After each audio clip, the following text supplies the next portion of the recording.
que tengo por ahí a Antonio Daganzo, al que saludaré ahora porque antes les voy a contar un secreto. No está aquí ahora mismo para hablarnos de las pinceladas clásicas que nos acostumbra, eso lo haremos después.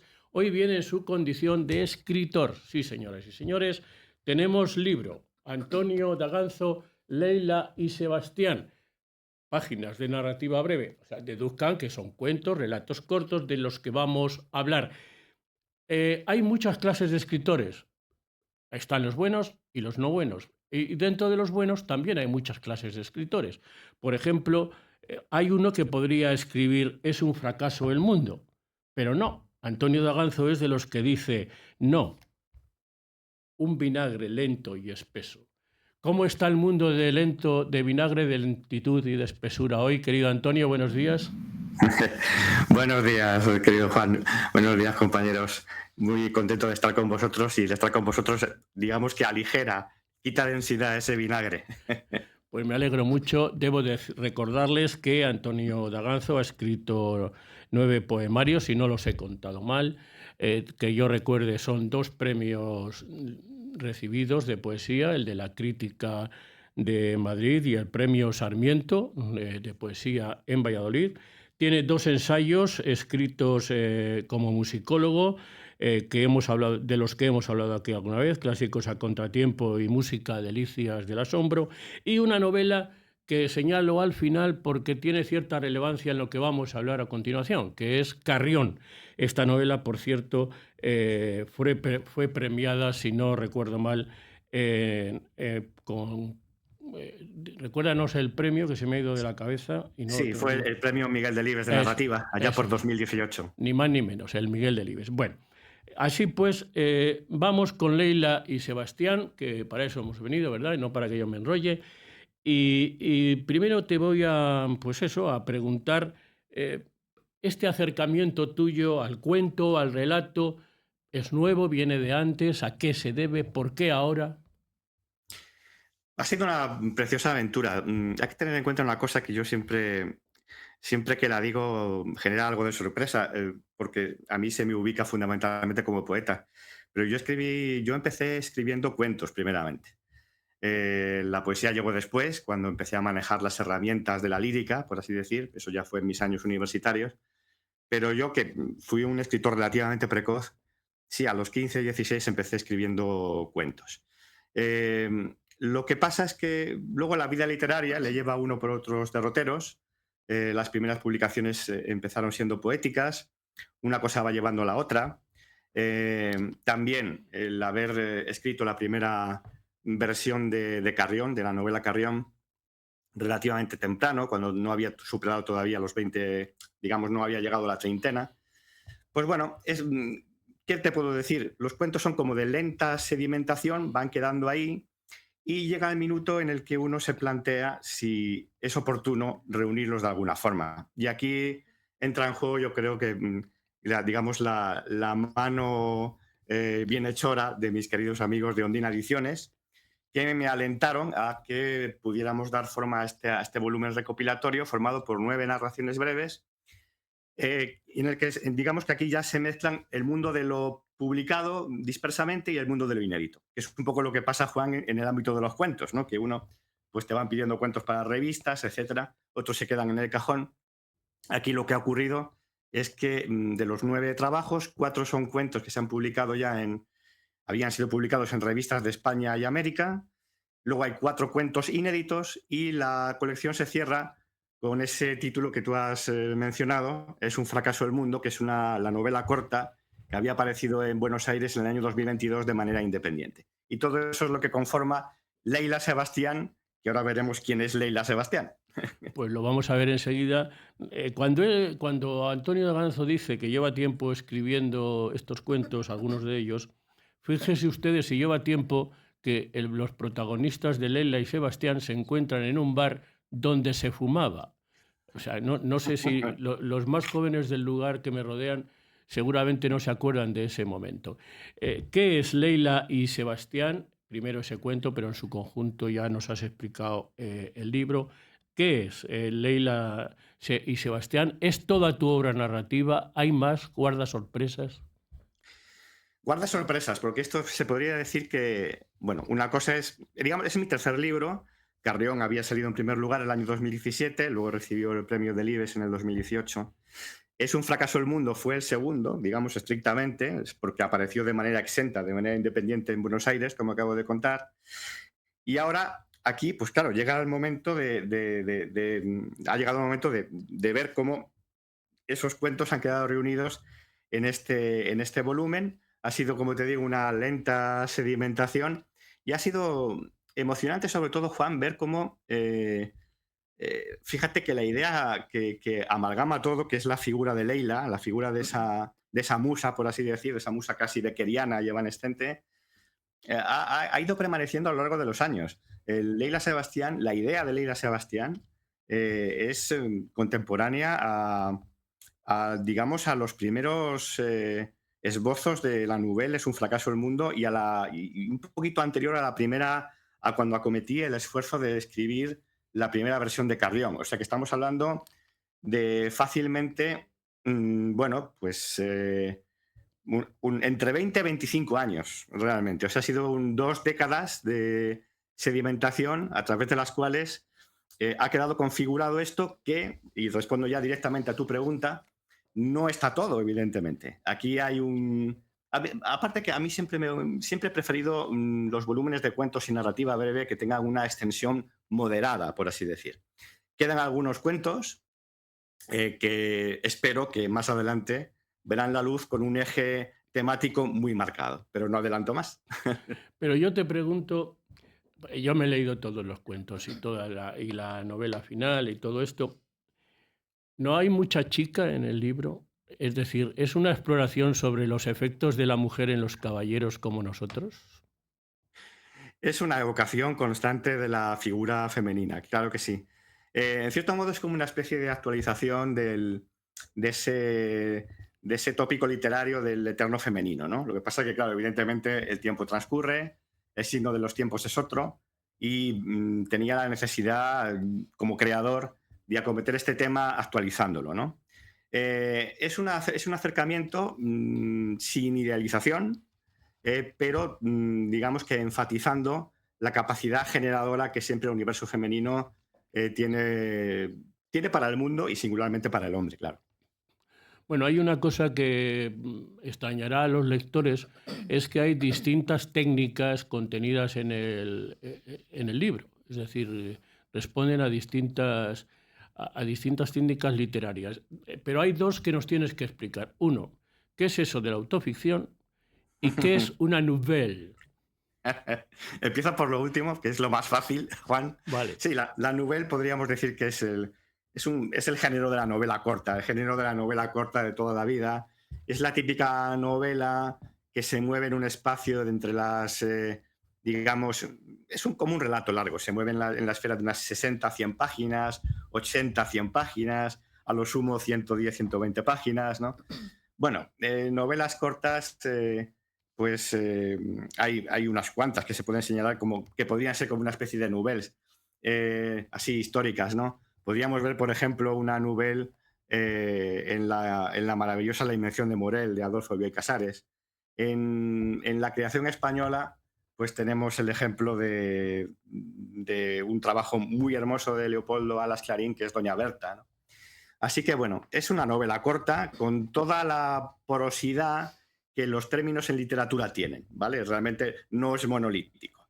Y en cuanto a la autoficción, bueno, la autoficción realmente pues es la forma, ahora está muy de moda, ¿no? Que los autores pasemos a integrarnos al texto de alguna manera. Lo que pasa es que yo aquí lo abordo, eh, bueno, si se quiere ver así de una manera algo sofisticada, porque en la novela es verdad que en la novela corta aparezco como una suerte de maestro concertador que va dando paso a las diversas voces, ¿no? A las 3 voces narrativas, y luego en la novela pasan una serie de cosas que al final conducen a una sublevación de los personajes secundarios. Pero quizá lo más sofisticado, Juan, radique en que en los cuentos séptimo y octavo de la colección, o sea, en La sombra del poema y en Viaje secreto, yo aparezco, pero en realidad, técnicamente, formalmente, no soy el narrador. Están narrando otros. En, en, En La sombra del poema es una narradora en primera persona, narradora mujer, y en Viaje secreto es un narrador omnisciente. Yo aparezco meramente como personaje y solo como personaje. Eso también me apetecía como desdoblarme y que yo apareciera como un ente ahí al que también dar vida literaria, ¿no? Esto es lo que pasa cuando se leen libros de Antonio Daganzo y es que uno nunca sabe con qué le va a sorprender. Para que vean ustedes de qué pasta está hecho el escritor y el libro, le hemos pedido a Mar que, por favor, de ese cuento de Leila y Sebastián, el primer cuento del libro, nos lea un trocito. Y se marchó sin que apenas me diera cuenta. El botellín vacío fue la señal que me comunicó mi soledad en aquella cafetería desprovista de espíritu e idiosincrasia donde mi amigo la noche anterior me había rogado que acudiera. Así sales un poco, te distraes y de paso me acercas tus poemas, me había dicho por teléfono. Volví a cerrar los ojos intentando otra vez hallar entre lo oscuro alguna razón insoslayable para salir de allí. No la debí de encontrar, ¿cómo haberla encontrado? Porque uno de los camareros pareció que me despertaba, me ayudaba a ponerme en pie y me conducía al exterior con paso decidido. Quizá me creyó ebrio, y eso que yo me había limitado a acompañar con la mirada a Víctor mientras bebía. El sueño, en realidad, había logrado arrebatarme la consciencia en un descuido, y cuando hube recobrado el pleno discernimiento, me vi ya en medio de la calle inhóspita, crispada por un cierzo enajenado. Rayas de la ventisca me abofetearon el rostro hasta que yo lo sentí cubierto por una máscara de frío y de dolor que con inclemencia pretendía también cegar mis ojos, escarcharlos. Mis ojos arrasados por tantas noches en vela llorando a Leila Sebastián. Fantástico párrafo, Antonio. Sepan ustedes que este párrafo anticipa una traición, ¿no es así? Sí, sí, qué bonito escuchar este párrafo en la voz de Mar.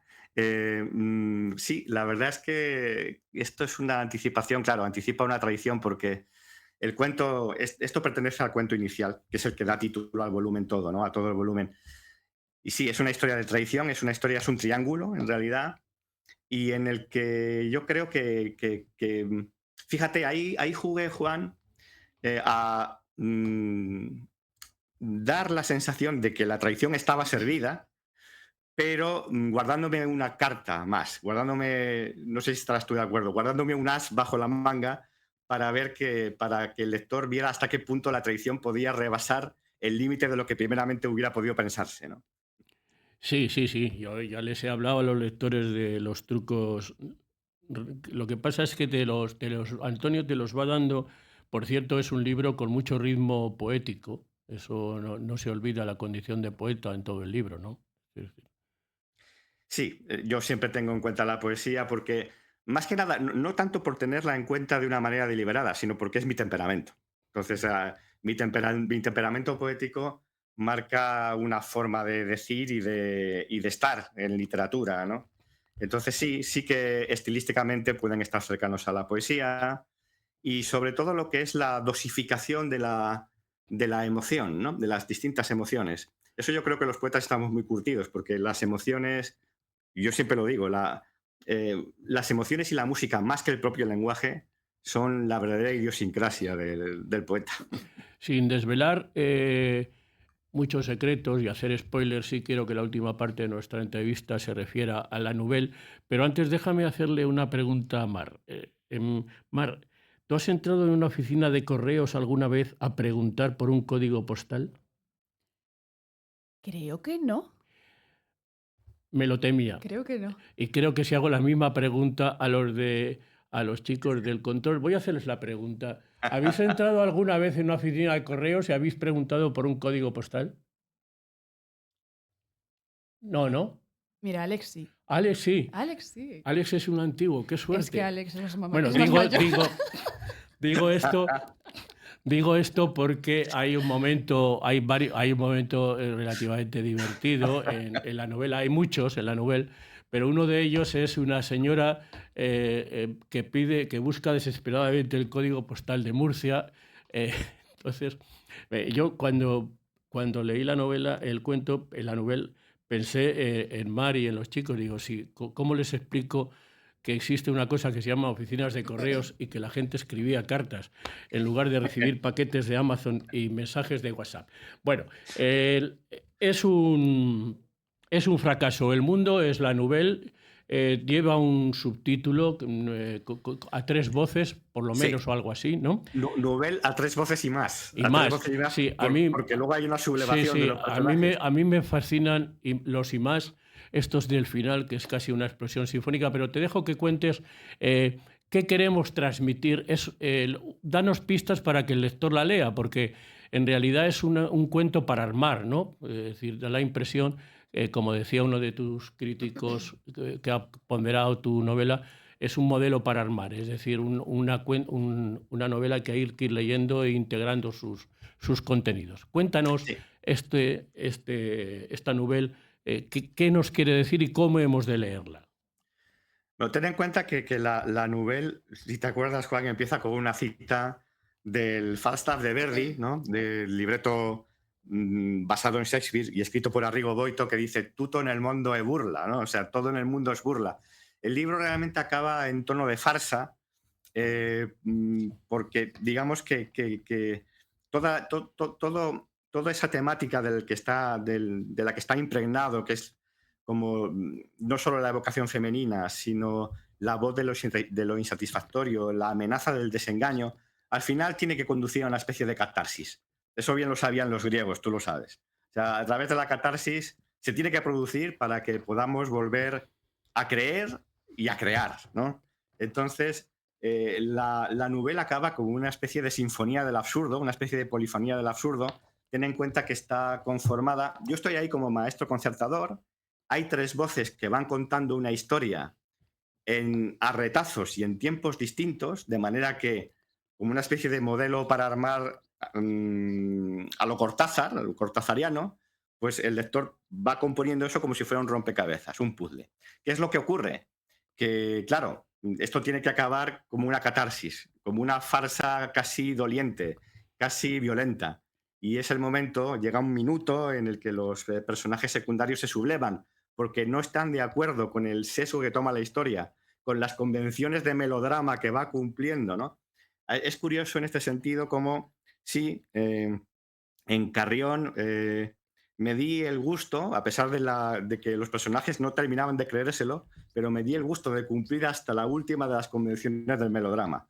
Aquí, sin embargo, al ser todo una especie de deconstrucción del género, pues lo que ocurre es que los personajes secundarios no se lo creen. Juzgan que realmente esto debe pasar a la mejor vida literaria, que en algún momento puede ser volver a entrar en un cajón, ¿no? Y no ser divulgado. Dejo a que lo descubran los lectores si estos personajes secundarios son capaces de convencerme a mí como maestro concertador o no. Eso lo descubrirán ellos. Pues no hacemos spoiler. El final de la novela es fastuoso, es casi sinfónico. Se lo recomiendo vivamente. Hablabas hace un momento, unos segunditos, de Carrión. Carrión da paso a un cuento en este libro. Alejandra no se sabe muy bien si enamorada de Palencia, porque la novela se llama Carrión por el río que atraviesa la ciudad. No se sabe muy bien si fascinada por el poeta o autor de la novela o simplemente en busca de sí misma emprende un viaje a Palencia abandonando a sus amigas estando de vacaciones. Y pueden encontrar ustedes estos 2 párrafos que verdaderamente son pura literatura. Disfrútenlos con la voz de Marta Barnero. Camino de Palencia al volante del nuevo coche, sin otra compañía que la de aquellas palabras de laboriosas tonalidades, y cuyo dibujo acertó a reproducir literalmente en su memoria tras algunos intentos que habían combinado el ansia del murmullo y la dulce cautela de la media voz, Alejandra acabó por admitir lo curioso de su aventura. ¿Por qué les había mentido a sus amigas? ¿A cuento de qué el tener que inventar un viaje relámpago a Madrid por asuntos familiares?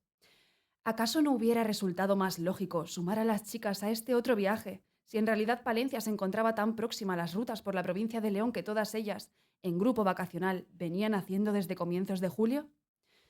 Quizá Más lógico sí, pero ¿y las explicaciones que hubiera debido dar para justificar apresuradamente su proyecto? No, no, era mejor de aquella forma. Estaba segura. Al menos de eso sí estaba segura. Nada quería explicarle al mundo acerca del cariz de su viaje secreto. Habían regresado ya de las comarcas del Este, de El Bierzo y la Maragatería. Se hallaban de nuevo en la capital. Las calles de León no habían agotado sus encantos para el grupo de viajeras. Aquel era el momento de partir, de inventar, de subirse a su excusa para volver a subir inmediatamente al coche que recién estrenaba aquel verano, de prometer un regreso lo más raudo posible a las tierras leonesas. Y Alejandra partió, ni temprano ni tarde en la grata mañana de sol fresco, con el tiempo medido, y bien medido, para alcanzar la orilla del Carrión a mediodía. Fantástica lectura, ¿verdad, Antonio? Sí, sí, muchísimas gracias, Mar. Fíjate que ahí, claro, es que un cuento como Viaje Secreto nace directamente de las páginas de mi novela Carrión. Es como una especie de ejercicio de metaficción en el que, bueno, me he permitido recrear una obra previa. Y como veis, está contado desde el punto de vista, es un narrador omnisciente en tercera persona que, merced a la técnica del estilo indirecto libre, ese narrador se introduce en el pensamiento y en el sentir de Alejandra, que va en busca de algo después de haber leído la novela. Va en busca, como tú decías, yo creo en realidad, va en busca de encontrarse a sí misma por todo lo que la lectura del texto ha removido en ella, ¿no? Pues alegrémonos por Alejandra. Querido Antonio, gracias por contarnos este magnífico libro. Por cierto, ¿se presenta dónde, cuándo y cómo? Ya muy prontito, la presentación, digamos, oficial del libro es el 25 de marzo, la semana que viene, el miércoles 25 de marzo, Ateneo de Madrid, en la Sala Pérez Galdós, a las 7 de la tarde. Me acompañarán, por supuesto, los amigos de Ondina Ediciones, responsables de la edición, lógicamente.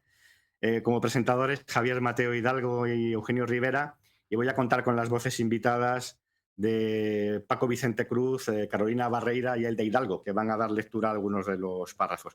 Creo que lo vamos a pasar muy bien y ahí estará en representación del Ateneo, no se me olvida decirlo, Pedro López Arriba. Bueno, también estará un servidor y les invito. Este libro, ya les digo yo, que se den prisa, que habrá que hacer una segunda edición muy pronto.